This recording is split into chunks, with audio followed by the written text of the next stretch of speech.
What's up everybody, Brett here. My YouTube channel is Good Talk Gaming. Thank you so much for joining me today for our Kingdom Rush Frontiers Let's Play. Picking up where we left off last time, we knocked out level 1 here, Port Tortuga, level 1 here, Bonesburg, and I was kind of feeling like we could go ahead and just do the Darklight Depths, which is the level 1 for this little mini campaign. These are all these little self-contained mini campaigns. And I kind of want to do it this way because there's a hero that I really want to use. I've never used him before, and I think he's going to be very good. And I feel like he'll be a little bit more thematic if we take him in the Darklight Depths. And that hero is Khaz, the Warlord. We get him at level 5. Where's the beef? Where's the beef? Little Wendy's meme for you. So, let's select him. He has high HP pool, and he starts at low armor, which is worth knowing. His DPS is okay, his speed is average, so he's probably a bit of a slow boy. And we have 13 points to spend with him. And he has some very unique abilities, which I hope translate into just a good hero. So first thing is Bull Rush. Rushes towards an enemy, stunning all enemies in his path for 2 seconds. It doesn't say that it does damage, so let's see if that's the case. Blood Axe. Each strike has a 20% chance of dealing true double damage. That's huge. As he levels, his damage will get higher, and this is true triple damage. So he'll be able to one-shot quite a few guys with a 20% chance to hit. Really depends on how fast he attacks. This is probably the most unique ability that he possesses. So teleports the enemy closest to the exit to his position, stunning it for 2 seconds. That is very cool. I like this ability. We'll see how often it procs. It could have a very high cooldown. I would honestly expect that. We have Khaz's Roar, makes all towers deal 25% extra damage for 4 seconds. Roar of Fury, okay, that's fine. May want to keep him near an AoE type tower, or in the center of the action, to make him buff as many. This makes all towers. Wow, we don't even have to actually have him near any towers. I was thinking more along the lines of like Deirdre. She blesses towers, granting bonus damage. He just gives it to everybody. That's pretty sick. And Doomspin performs a whirlwind edge maneuver that deals 16 to 48 area damage. So that's his AoE. And these abilities are so good. Man, I like all of them. But I feel like we're going to try out Roar of Fury. Let's see how good that is. Obviously, it looks like the next buff up is 75% damage. So he's nearly getting pretty close to doubling our tower's damage for 4 seconds. I don't know how long, the cooldown is on that, but that could be a pretty busted ability. I'm excited. So Darklight Depths is something I haven't played in a long time, and I can already tell there's going to be some funny business going on here. But let's check it out. The campaign blurb. The dwarves are one of our staunchest allies, and our king has named them Guardians of the Caves. In their quest for the lost kingdom of Loria, they have stumbled upon a network of secret Saurian tunnels. Through them, an enormous horde of Saurians is heading for the surface, bent on conquering Lineria under the taloned foot of Zizi, something like that. I think this is a reference to that ridiculous bodybuilder dude that passed away a long time ago. The Saurian king, you must join the dwarves in stopping him and his beasts, for only Danas can be king of Lineria. Actually surprised I kind of know what this is a reference to, just from existing on the internet for a while. Feel free to look that up. His name was something like that, I don't know. Guys, you better see this. Oh man, the Saurians are building a secret passage under our feet. We better tell the High Command about this right now. Uh-oh. Yeah, let's see if we can stop them. Nice. We only get one group of dwarves here, but that might be enough. We only have one exit also. So maybe we'll try and protect it with them. That's as far as we can get them. So many Lord of the Rings lines. Okay, what do we have? Saurian Darters and Bloodguard. So these are the ones we can just maul with Khaz. who's just an awesome looking hero. Fuss Roda, okay. It's a little Skyrim. Death smiles at us all. What is that from? I don't remember. Okay, anyway, focus. Alright. This is what I'm worried about. I feel like we're going to get mass flyers. And if that's the case, we need to make sure that we have some sort of air defense back here. And how can we do that effectively? I think this is... Oh, what's this? What? I totally forgot about that. Can we activate this? Does it do something? Straight up another Lord of the Rings. It's like the third Lord of the Rings joke. Okay, we'll ignore that for now. Maybe there's something we can do to activate it, something like that. But here, we could go...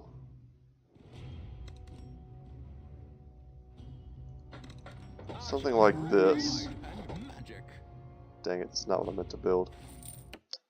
We'll restart. We want to make sure we have maximum gold. We're not losing out on anything, guys. It'll take a second. Okay. So I wanted to do something like this. Possibly a crossbow fort here.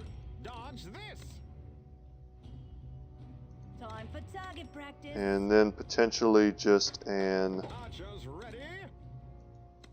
an axe thrower there. And the thing about these darters is they're gonna, I think these are the ones that teleport. Wow, check that out. So he summoned the one closest, but he wasn't like anywhere near him. Wow, what the heck, dude? The range on that is ridiculous.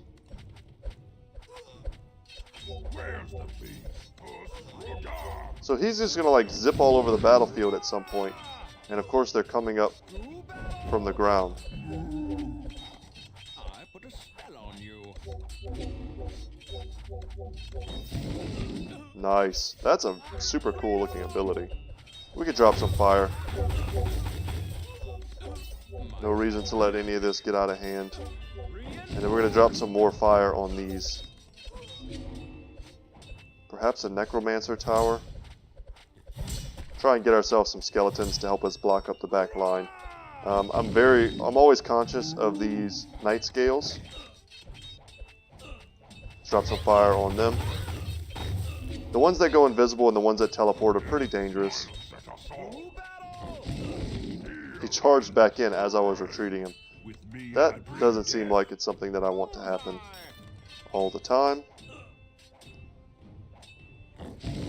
And we'll put this here. We could give them the totem, which will make it really good at revealing the invisible guys and preventing the teleporters from just zipping past us.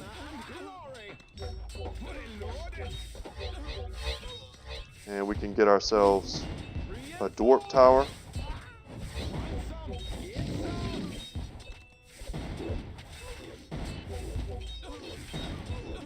It'd be nice to upgrade the dwarves.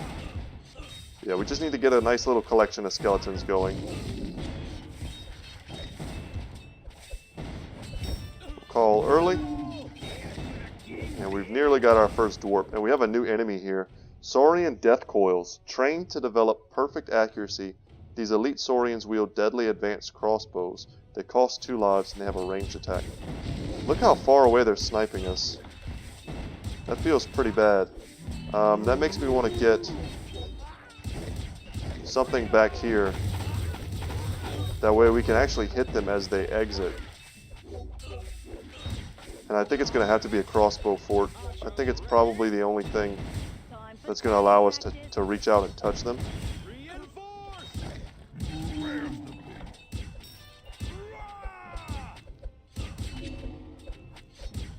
So he summoned them to him at the end of the stage. That's a really bad mechanic there. And we are a little bit in trouble because this Myrmidon is really strong.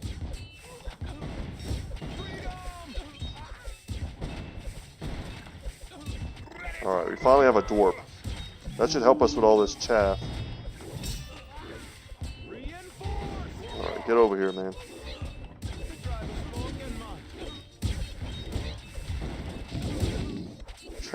I love that ability.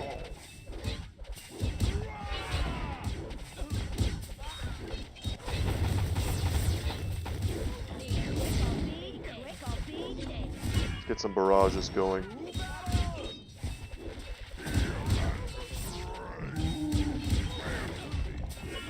And they're shooting him now, which sucks. The skeletons are actually doing great. They're giving the enemy, these snipers, a ton of targets. So I think we honestly just want another necromancer tower.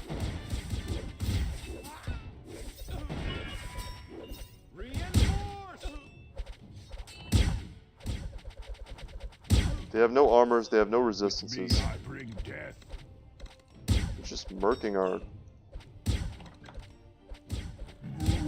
poor dwarves. But if we give them, yeah, we don't want that. He's just going to get shot to death.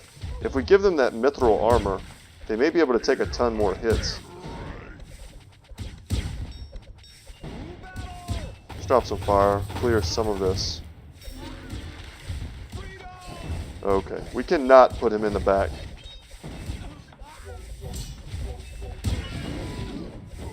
Get out of there.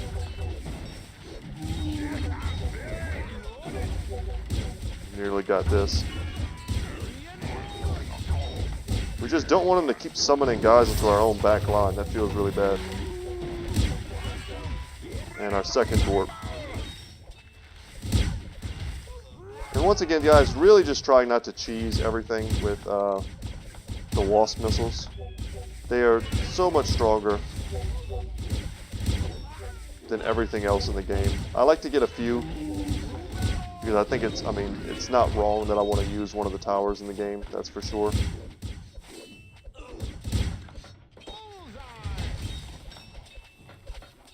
See if we can't give them a few more targets. Time for target practice.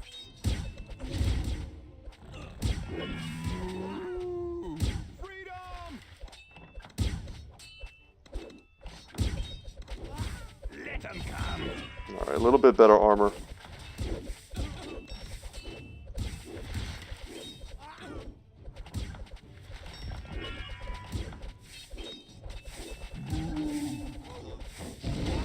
Just kind of considering what else we want.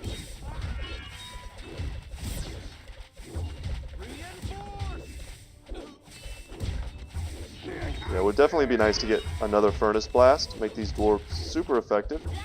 And we can look to start getting Falconer to tier 3 here. It'll increase the range on all of these towers. Both of these dwarfs. I mean, our range is going to get pretty good if we can do that. I don't know if we'll quite reach him. But even getting one of the dwarfs plus... So yeah, check that out. We should be able to hit just about anything we want.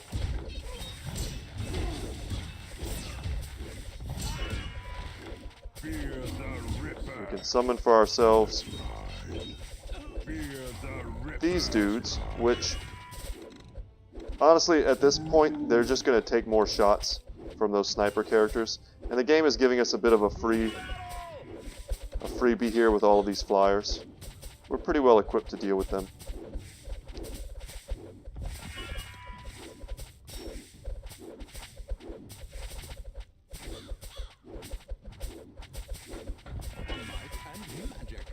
And we could probably just get another necromancer here.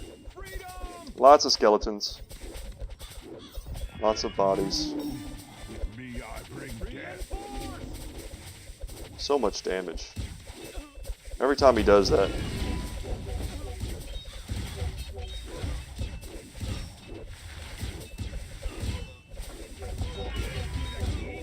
And this is going to be the location for our first mecha. And once they group up a bit more here, we'll drop some fire on them.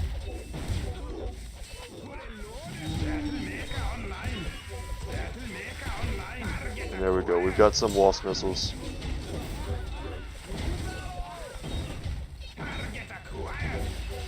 And that feels pretty good. And honestly, I would probably just build another one here. And we just reinforce the back line. Make sure we're not leaking the air.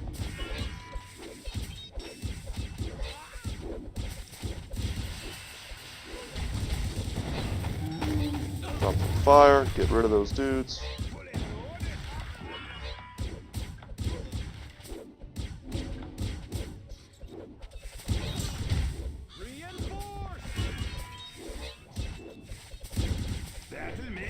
They're so painful. Their damage is pretty high.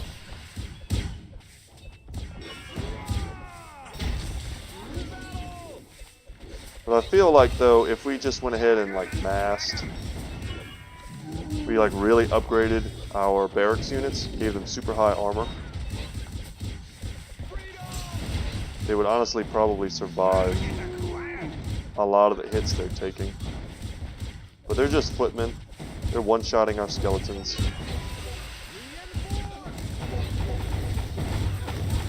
Get them out of here.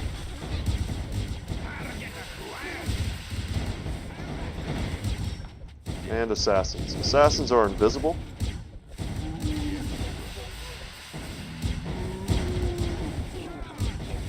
Which means they won't take any kind of ranged fire.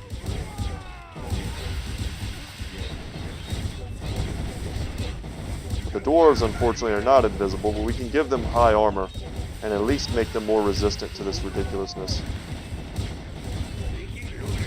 Let's give them some waste disposal so they can add a little slow.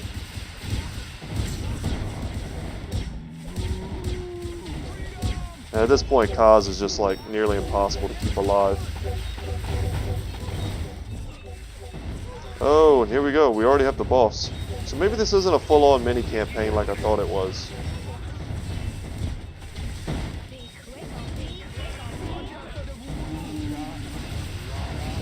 Yeah, we need to spend our gold right now. Now's the time. We need to stop him up whenever we can.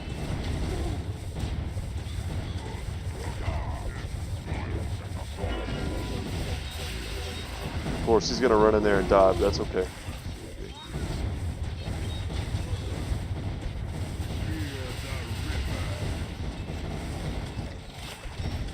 Anything else we can upgrade? Yeah, we can get another Death Rider there. Some more Pestilence for some added AoE.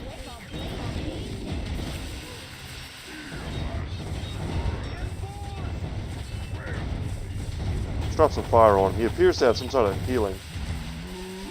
A lot of HP, does a lot of damage, but I think we got him. Nice. We killed the Saurian King. I am the Lizard King. I think that's an Office reference. Oh man, I thought there was at least 2 levels to that, or otherwise I probably would have held off. Still, that felt fun. I'm happy to use him. That was a very difficult level to use a melee lord on, or melee hero, simply because those snipers. Those are pretty unique enemies in this game. And I think the way to counter them is to use the necromancer towers to spawn skeletons to take the hits, and to build assassins who are invisible to that kind of ranged fire. The dwarves, honestly, they didn't really do anything. They kind of sucked there. Almost would have been better to have to sell them and get our own assassins in that same slot. But we can go ahead and level. I like just going across the board there. Feels good. Just generally more powerful abilities. And next time, I think we're either going to take on the Desecrated Grove or the Storm Atoll. Either one is going to be really fun. So thank you so much, guys, for watching. Once again, my name is Brett. My channel is Good Talk Gaming. I hope you enjoyed this video. If you did, feel free to subscribe, like the video, leave a comment, and all those things will make me happy and help me to get a little more out there on the YouTubes. But anyway, take care, guys, and I will see you in the next one.